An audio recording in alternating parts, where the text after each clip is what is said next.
Chers téléspectateurs, nous voici dans la troisième partie de Territoire. Nous retrouverons le président de l'association Abeilles et Biodiversité, apiculteur amateur et passionné, qui nous parlera de la récolte du miel dans un instant.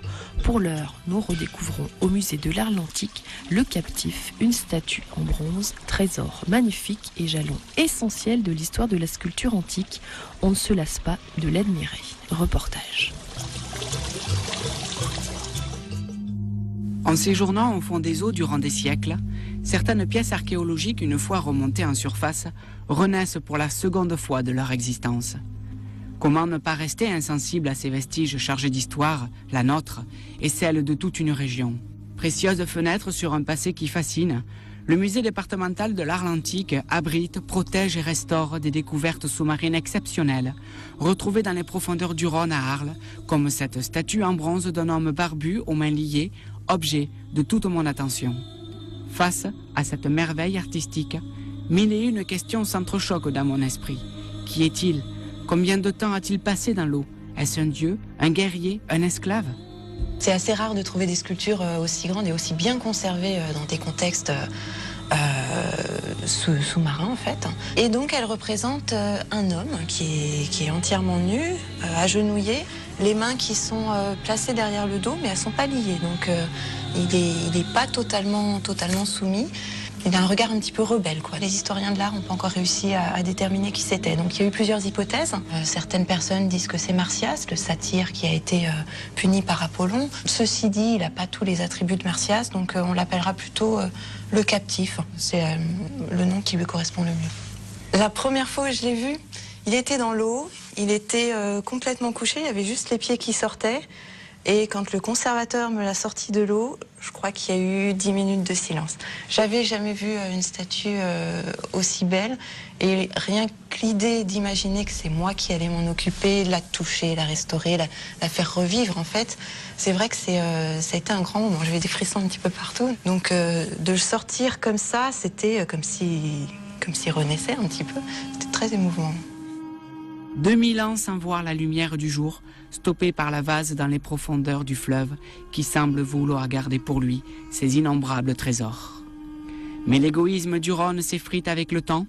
Aujourd'hui, c'est une course contre la montre qui commence. Sans une rapide restauration, de hauts risques de dégradation inaltérable suite au contact de l'air, endommagerait la statue. Frédéric sait que la tâche qui lui est confiée s'annonce difficile. Tous les jours, depuis 7 mois, elle a rendez-vous avec son protégé, un ticket direct avec l'histoire. C'est émouvant de savoir qu'il y a 2000 ans, des personnes ont pu faire ce genre d'œuvre aussi parfaite. C'est un bronze qui est parfait. En France, je ne sais pas s'il y en a tant que ça, des œuvres de cette qualité, des œuvres antiques en bronze. C'est une grande chance de travailler sur des œuvres comme ça. Quand on regarde les volumes qu'il a, c'est travailler sur des œuvres aussi parfaites, c'est vraiment c'est un vrai bonheur et je savoure chaque jour la chance que j'ai de travailler sur ce captif qui me regarde chaque jour avec son petit air suppliant. C'est très touchant en fait, je m'y suis beaucoup attachée. Ouais. J'ai la chance de pouvoir toucher les œuvres. Pour travailler, il faut bien sûr que je les touche. Donc c'est vrai que j'ai un ressenti particulier avec les objets que je restaure. Que ce soit un clou romain ou que ce soit une sculpture comme ça, je travaille beaucoup avec le toucher. Oui. C'est une façon pour moi de me rapprocher un petit peu plus des personnes qui ont imaginé cette statue, qui l'ont conçue, qui l'ont fabriquée, qui l'ont mise en place. C'est retourner vers le passé, en fait. Entre les mains de cette magicienne scientifique, cette statue haute de 70 cm fait peau neuve. Frédéric lui offre une éternelle jeunesse. En contrepartie, il lui délivre progressivement tous ses secrets. Au fur et à mesure que je dégageais chaque pli des cheveux, c'est comme si on redécouvre le vrai visage de l'homme. On redécouvre son aspect esthétique qu'il avait il y a presque 2000 ans. On redécouvre aussi toutes les techniques de fabrication, la manière dont il a été fabriqué. Donc du coup, là, j'approche vraiment l'artisan qui l'a fait. Et J'ai redécouvert aussi au niveau de la bouche, on voit les dents apparaître. Et alors il y a un petit éclat brillant qui me fait penser que peut-être elle serait en argent. Il faut vérifier par des analyses, bien sûr, c'est juste une intuition que j'ai. Il y a des petits détails comme ça qui ressurgissent et c'est tout un apport technique aussi que la restauration met au jour, qui aidera les scientifiques après à l'étudier de manière plus complète. Une fois sa restauration achevée, elle attendra sagement dans un coffre, sans doute aux côtés du buste de César, un espace de choix au sein d'une future exposition. Il pourra alors sans modération raconter à celles et ceux qui lui prêteront l'oreille ses passionnantes aventures. Malheureusement, une vie humaine ne suffira pas pour en connaître la fin. Faisons donc confiance à la future génération qui saura sauvegarder, on l'espère, cet extraordinaire patrimoine antique.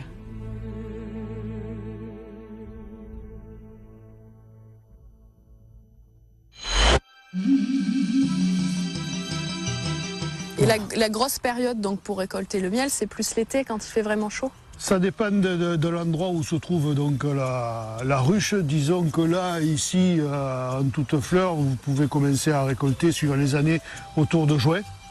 Après, bon, moi je récolte, comme je suis un passionné, je récolte tout le temps, je viens le voir. Les apiculteurs professionnels récoltent qu'une fois. Donc moi je récolte à partir de juin, dès toute fleur, j'en ai dans les Cévennes. Là c'est un peu plus tard parce que je veux du miel toute fleur des Cévennes.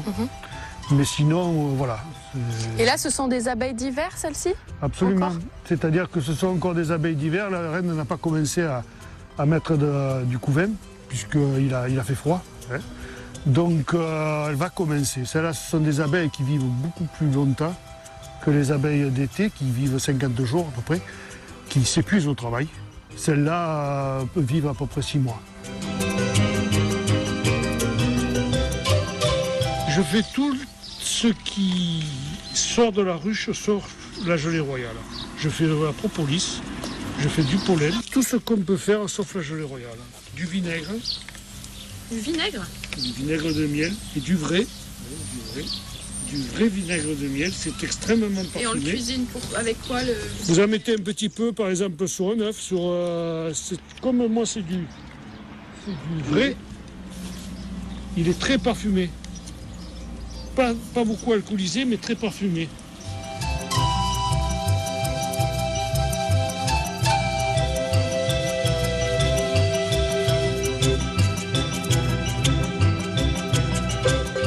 Alors vous dites que vous avez vu chuter le nombre d'abeilles, c'est critique finalement, parce qu'on dit que s'il n'y a plus d'abeilles, c'est l'homme aussi qui peut être en péril. Très critique, même chez nous.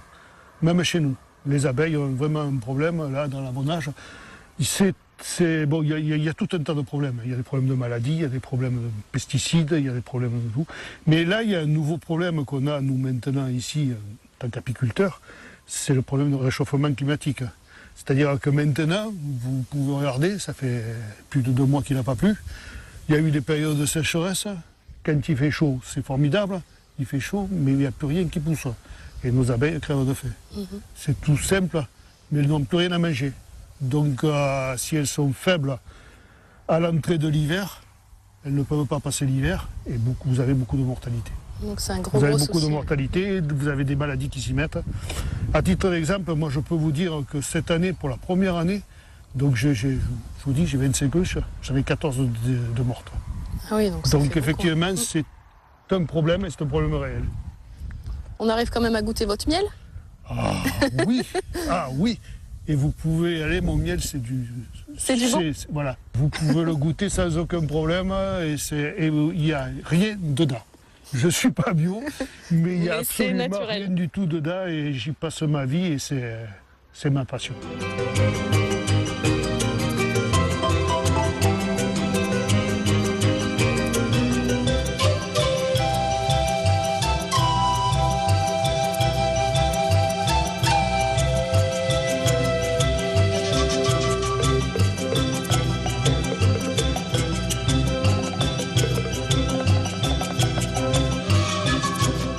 Et celles d'été, dans leurs 50 jours de vie, elles se répartissent sur les 50 jours. Elles restent 20 jours dans la ruche. La moitié de leur vie, elle passe dans la ruche. Quand elles sortent, les ouvrières l'utilisent un petit peu comme esclave. C'est-à-dire que ça commence par femme de ménage, puis ça fait nourrice, ça fait ventileuse, ça fait gardienne. Et quand elles ont suffisamment de maturité, les vieilles abeilles leur expliquent les coins de butinage et elles sortent pour à peu près 20 jours pour aller butiner. Voilà. Et au bout de 50 jours, elles sont tellement épuisées puisque tous les patrons essayaient de copier, mais ils n'y sont pas arrivés. Les abeilles travaillent 24 heures sur 24 heures. Donc elles meurent d'épuisement.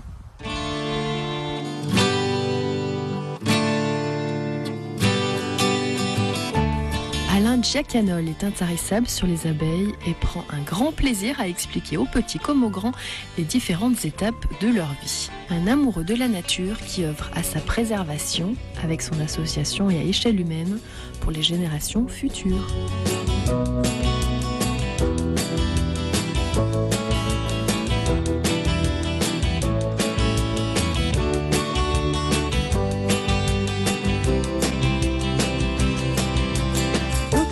Ce territoire en Vaunage, ici à Saint-Côme, sur les hauteurs. Vous avez pu découvrir tous les villages de la Vaunage. Je vous invite à venir découvrir ces territoires ici dans la Vaunage. Vous pourrez flâner dans ces chemins escarpés et pourquoi pas aussi visiter évidemment ces villages et ces richesses.